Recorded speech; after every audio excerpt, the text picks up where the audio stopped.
Just a few days ago, I was saying Boston College didn't have very many official visits set up. Well, that changed today.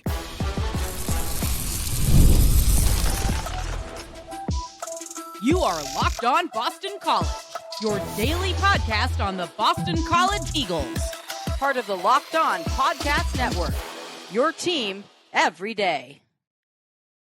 Hello, everyone, and welcome. This is Locked On Boston College, your team every day. I'm your host, AJ Black. I'm the editor of Eagle Insider, part of the 247 network. Thank you all who have made Locked On BC your first daily listen every day. And if you are checking this out for the first time, we are your only daily Boston College podcast. If you're a graduate, if you're a fan, this is the place to be. On today's show, we have a lot to talk about. Basketball, they needed a big win to get themselves into the ACC tournament. We'll talk about what happened against Stanford. Not good news. Additionally, spring games. We have not heard about BC's spring game, but a bunch of other schools have made decisions I think it's worth talking about the future of spring football in college football. So we'll talk about that. But we're going to kick things off with some recruiting news because I know you guys come to me, the guy from 247, to get your recruiting news. And I got some news for you as BC has kicked off official visit locked in season, if you want to call it that, by announcing and sending out graphics to a handful of recruits across the country. Now, for those folks that need a primer, the official visit season, again, this is when you bring in your recruits that you pay them to come here. You wine and dine them. They're 18. You don't wine them, but you know what I mean. You buy them soda, whatever. But you take them to Davio's, whatever. You take them out for dinner. You take them to the seaport. You show them what Boston College is all about. These are the guys that are taking the next step beyond those just simple offers you get. Like if you just go on Twitter, you're going to see guys that they have no interest in going to BC, but they love to tweet it out because they love tweeting out. It's it's an ego thing for some of them. They just love to show that I have 45 offers. Blah blah blah. This is way past that now. These kids have already been in connection with the staff. They know that the coach, they're ready to come and really check out the school and usually a bunch of other schools to see where they want to go to college. So this is a big moment. And this happens at the very end of May into June. Now, this year is weird, not for BC, but for some other schools, they've spread it out into April. There's some open recruiting times that they can do that. I have not seen BC do that yet. None of the guys that we've seen announce an official visit have gone that early route. I think they're going to, BC, they like to do their thing. They're going to keep that May to June period filled with recruits. And it's already, every time I look, there's new ones. And I want to say right now, there's only been probably 2 to 3 committed players that have announced their official visit. We've heard from Dean Ruxnitis and Mac Fitzgerald, and I saw Marcelino Antunes, but all three of them have announced when their official visits are going to be. But those aren't, you already knew that was going to happen because they're committed to Boston College. It's not like they're going to go and skip their official visit. Why would you? It's a cool experience for a player to do and recruit to do that. They're not going to go anywhere else because they're already committed, but they're going to go and seal the deal, basically. Get those, these are where all the fun photoshops are, or where they put on the BC uniform and they get the cool pictures and graphics and all that stuff happens here. So that's going to happen. But the names that you guys want to know about are the ones that aren't committed. Who's going to be coming on campus that has not committed to Boston College yet? Now, the two that you're waiting for are Mark Walbridge and Carter Gooden. Those are the two local kids that I've been telling you are, should be priority 1 and 2. Carter Gooden's an edge from Tabor Academy. Marky Walbridge is an offensive lineman from St. Sebastian's, whose recruitment just continues to blow up. He had an offer earlier this week from Ohio State. Just got one today from Florida. Can they get him on campus is going to be a big thing because this kid's got offers everywhere. That'll be a big one to watch. But the ones that they did get, I think the most surprising name that I saw was actually a tight end. The reason I say it's surprising was I did a whole article on 247 about who's the priority target at each position. I talked to some folks, and tight end was a position that we didn't hear much about. So they they didn't give me any names, and it's funny that there was a name, and it's William Tex Vaughn, and I love that his name is Tex Vaughn because he's from North Carolina. What movie or show is that makes that joke? Is it like The Simpsons or something? This is Tex. He's from North Carolina. Well, I don't know if his history is from Texas. I just think it's funny. Um, he has another official visit set up as well to another school. He is going to check out, where is it? I had it right in front of me. Virginia Tech. So, he's a high 3-star, almost a 4-star tight end. This is a name that came completely out of the blue to me. I did not know much about him, but look at his offer list. If you're looking on YouTube, you can see it now.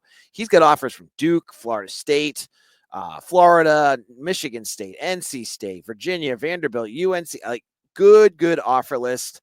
This is a good get for BC, man. Like, the fact that you tell me that there's no, tight ends, this is one of your top offers you got here. If you're just going off of what 247 has. So he's 6'3". They're going to have him on campus early in June, so June 13th. So that is one name that I wanted to show you and kind of tell you a little bit about. Another name that I think is going to be important is at linebacker. I know a lot of you folks love your linebacker talk, so here we go.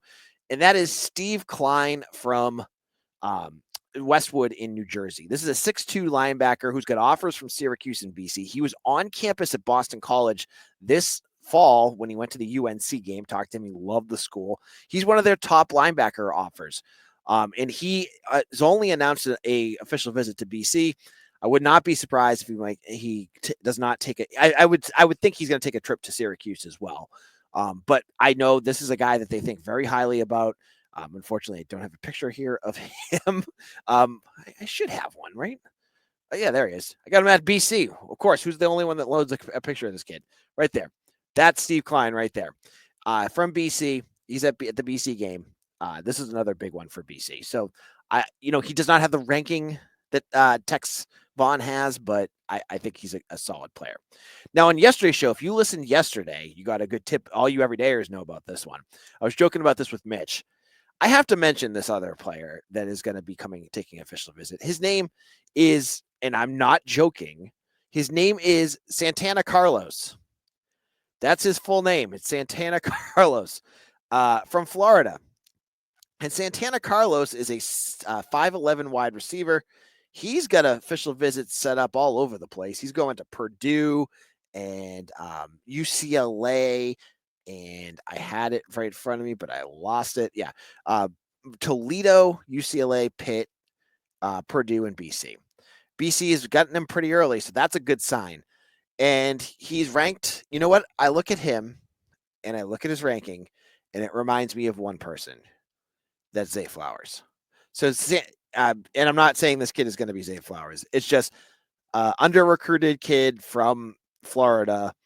I think their rankings at wide receiver are almost identical. Just makes me think of him. And I'm not going to make that comparison. I will, however, make tons of Santana jokes from now until he graduates if he does come to BC. I will listen to those albums, and I will get the records from my dad, and I will listen to more about that because that name is just, all the boomers are going to have a field day with that one. And it's so funny that you would call that. It's like the reverse. I mean, the artist is Carlos Santana. His name is Santana Carlos. So he's another one that is locked into an official visit, and I think he's one to watch for. And, I think the other name that you want to look for as well that I have not talked about, because I've talked about a bunch of these on previous episodes, whether it's Henry Ollinger or Nyquil Helton or Somad Eddy. The other one is Tyron Wortham. That one I don't have a date yet, so we'll have to wait to see what happens there. He's a wide receiver also from Florida. Obviously, Darrell Wyatt, the wide receivers coach, has been very busy in Florida, and he will be setting that up. So that I was told there was going to be a big bunch of official visits announced. They're coming out, and I think we'll still be waiting. There's going to be all the committed players like Curran Berry. We still have not heard from. Brady Buchenheis, the Gerald Green. These guys have not announced their dates yet, so they're going to come too. But I would expect if you're waiting for like how the flow of this is going to go, they're going to have a ton of players coming on practice. Some of them have offers, some do not. They're going to probably offer some new ones there. One guy I know that's going to be there is Aiden Reeder, a linebacker from St. Xavier. He's not announced any official visits to BC yet, but he's coming for an unofficial. If things go well, you'll watch and see. He probably will get an official visit too. So that those spring practices probably lead into the second wave of official visits. But I have the whole list, and it's a running list up on Eagle Insider. If you're a VIP, you know where to find it. And if you haven't signed up, perfect time to do it because I get all the info and I'm in constant conversations with recruits, players, staff, everybody. So if you want that info, please come on over. Now, in a moment, I want to talk about spring football. It's a big deal for a lot of folks, but it could be going the way of the dinosaurs soon, as some schools are eliminating it. Would BC be next? We'll talk about that in just a moment.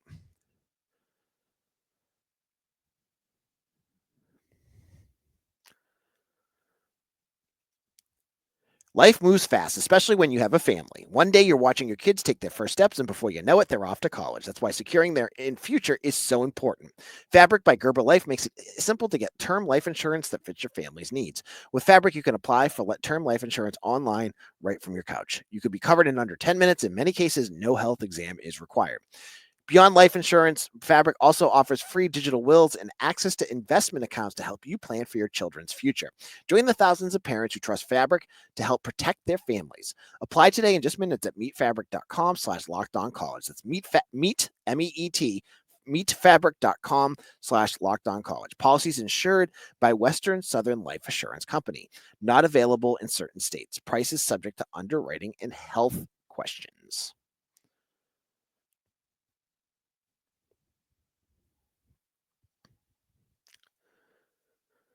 This is Locked On Boston College. I'm your host, AJ Black. When you are done with this episode, let me recommend to you Locked On ACC with Kenton Gibbs and Alex Dono. They're talking all things ACC. They're a little bit harsh on BC at times, but I think they're worth a listen. They have a good rapport, and it's well worth listening on YouTube or wherever you get your podcast. Now, spring game.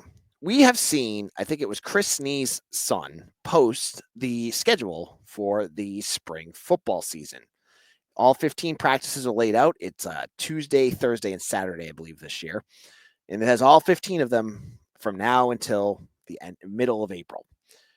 On that schedule, what is missing is the spring football game. And some folks are wondering, is there going to be one? I've heard buzz from, some players' parents have reached out to me to say, it doesn't sound like there's going to be one, but I have not got that confirmed yet. I have not. So I don't know. What I can tell you, though, is there is a movement going on to get rid of spring football across the country. And the reason this is happening is because of the transfer portal. Basically, a spring football game, which is going to be held by ACC Network, Big Ten Network, ESPN, any of their affiliates, anyone with a modem or a network connection can find these games. So they basically become recruitment tapes for schools that want to poach rosters. You saw Texas bail out of this. You've seen other schools across the country say they're not going to have a spring. I think it was NC State's not going to have one. What's the point of these games if it's just going to negatively impact your roster? You have BC here. It's nice for all those folks that are BC fans in Chicago or Los Angeles that want to watch the spring game and see what could be coming down the pike. But as I've said, the games themselves are kind of boring. And they're because there's not really any hitting, there's no tackling, you can't really run the ball. There's the weird wonky scoring that they always do. And I mean, it's just after a while of watching it, you just get kind of bored. So I asked then, what's the point of any of it? Like, why have a spring game out there so that you play and you see Reed Harris make a couple big catches, then all of a sudden, hey, there's Auburn calling on line one. We've got this extra NIL money. Why don't you come play for us? Boom, he's in the portal. He's gone. Because remember, after the spring practice session is done, the portal opens again. So it's a perfect opportunity in this cruddy world that we're in now with NIL in the portal with no regulations at all for these schools to just lose. Like the purpose of spring football itself is to start to develop your roster and know what you have so that you can make adjustments to your game plans and everything else moving forward into that fall season. If you go in and you spend those 15 sessions getting things ready, and then 4 of your top guys are gone, you're starting over at square one in the summer. That has to be incredibly frustrating to staff across the country. And because there's no regulations on anything, no one's stopping this. So I get it. Like, if for me and for you, I hope you think the same thing too. If you're BC, I would recommend not having a spring game right now. The way things are at, until things cool down and you can figure things out, do not put anything on the ACC network. The last thing Boston College needs is to lose KP Price, Reed Harris, Turbo Richard, something like that, because some SEC school that has, Boca Bucks, goes in and entices them into the portal because of what they saw in the spring game. What they need to do, I'm not saying get rid of the spring game, like the opportunity to come on campus. I'm saying don't put it on TV. Make an open practice. Just don't film it. And make that like the rules of going there. Like go to Alumni Stadium. They've done it before. You can have a scrimmage for a little bit. Like do what as someone who's covered the team, who's been there, like do I can't go to there's other guys that have been with me and I've seen them get yelled at for doing it. You can't record when they're doing this stuff, but you can watch and maybe just have some, extra staff or security on the sideline, making sure it's not being filmed, and invite people into Alumni Stadium and do a couple sessions and have some fun. Put Bill on the mic like he did last year or whatever. But don't do a spring game. Don't. I mean, there's other ways you can honor Jay McGillis. You have the Memorial Scholarship.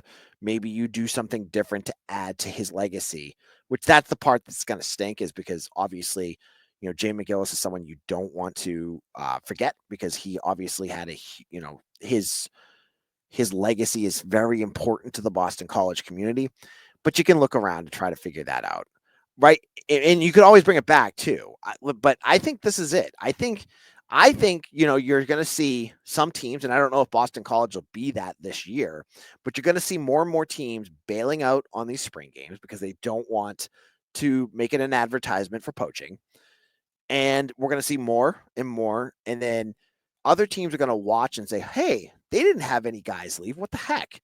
We're going to do that next year. And, we're probably like, unless things change with the way things are moving with the portal and NIL and in terms of any sort of regulation, and I'm guessing it won't, given the world that we're in right now, I think you're going to be seeing the spring game go away. And I'm fine with that. As I just said, practices are better to watch, and schools, if being on campus is so important, you find different things for each school to do, whether it's a practice. I mean, BC has done, I have to give them credit. Last couple of years, they've done a nice job of stringing the football game into a whole bunch of other things. So you could do the practice that leads into a women's lacrosse game, which are usually packed, to baseball and softball, and have it as a whole day event like you've done in the past. I took my family 2 years ago to that. I took them last year just to the football game, but the year before I took my son to the spring game. We left, and then we went to the baseball. Like, we didn't leave. We just walked across campus to the baseball and softball game, and we made it a whole day out of it. You don't have to do a practice that shows up on TV. There's what they get out of it is just, and I hope I've made this point too, is so bare minimum anyways, because as I said before, even this NIL stuff, they don't want to put stuff on film. So as you watch this, it's vanilla. There's no hitting. They're not really opening up much of the playbook. They're trying to keep as much hidden as they can. So it's really, really bland. And that's just the way it is. So I think this is it. I think this is going to be the end of spring football across the country in the next couple of years. Will Boston College be on the forefront of that, or will they be more, in the years future? If I was a betting man, I would think they would be probably more on the forefront because, some schools are going to be able to use NIL to prevent poaching. BC may not be able to do that as well. Like if there's a guy that really balls out on film and some school wants to pay him, BC's going to be in a tough spot. So I wouldn't blame him. Now, in our final segment, I want to talk a little bit about the basketball game. I think it's it's worth one more conversation. We'll talk about their loss to Stanford and what that means for BC. We'll get into all that in just a moment. March basketball is here, and there's no better way on the action than with Prize Picks, the best place for fantasy daily sports. With Prize Picks, you pick more or less on at least two player projections, and if you're right, you can win up to 1,000 times your cash. It's fast, easy, and keeps every game exciting. They got all sorts of great deals. You can build your lineups. This week I'm looking at Jason Tatum with more than 29 points in his next game, and Anthony Davis with more than 12 rebounds for the Mavs. And with Taco Tuesday deals, Prize Picks even offers weekly promos where you can get discounted player projections for even more value. So download the app today and use code LOCKEDONCollege to get $50 instantly after you play your first $5 lineup.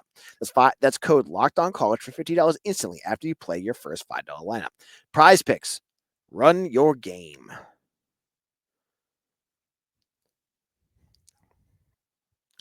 Wrapping things up here on Locked On Boston College. We didn't get into the combine. We'll get into that on Monday's episode. Hopefully, I'll have Mitch back on, and he'll give us more of an update on Mitch, who we saw in yesterday's episode. If you have not checked that out, please go back and check that out. We're going to talk about how Donovan, Ezaraku, Ozzy Trapillo, Cam Horsley, and Drew Kendall did in the combine and how that impacted them. So we'll talk about with him, Mitch Wolf of Eagle Insider on Monday's show. Now, when I was recording last night, I recorded before Stanford played BC. And a lot of folks were starting to become a bit of a buzz around BC basketball because they won 2 games in a row, which is kind of sad, but that's where basketball is right now. They started to seem to be playing better. Chaz Kelly had a good game a couple games ago. Dion Brown had been more consistent. You started to see them, win. They beat Georgia Tech. They won another game. And where they're at, the goal was to make the ACC tournament, which again, it's kind of sad. They needed to beat Stanford, who was 17-10 last night, and they came out absolutely flat. They had no way of stopping Stanford's big Renaud, who he reminded me a little bit of Quentin Post of how dominant he was. And BC scored, BC kind of flipped what they've been doing the last couple of games and only scored 19 points in the first half. They ended up losing by 18. They came back a little bit in the second half. This is it. I mean, they basically have to win out now. And they play Cal at Cal. And they play Clemson, who's top 10, 15 right now, and in the Jaden Zachary revenge game. This is it. Like, I don't think they're going to make the ACC tournament. And there's no other way to look at this than the season's been a gigantic failure. And you can point fingers wherever you want. If you want to blame Earl Grant for it, if you want to blame NIL, I've already said my piece about that, about Grant. But just I'm looking at the season, and it's just another lost year. And what made me sad, and I don't remember where I read it. It might have been a hot seat article about Grant. Well, it was definitely a hot seat article. I forget. It was either CBS or something that I read it on that was saying that, he's not going to get fired. And all he has to do is show that he can win 17 games next year to show improvement. You know how sad that is? 17 games. We just won 20 last year. We wouldn't even be back to that year, which wasn't even all that great, which means, again, no tournament. Like, what are we doing?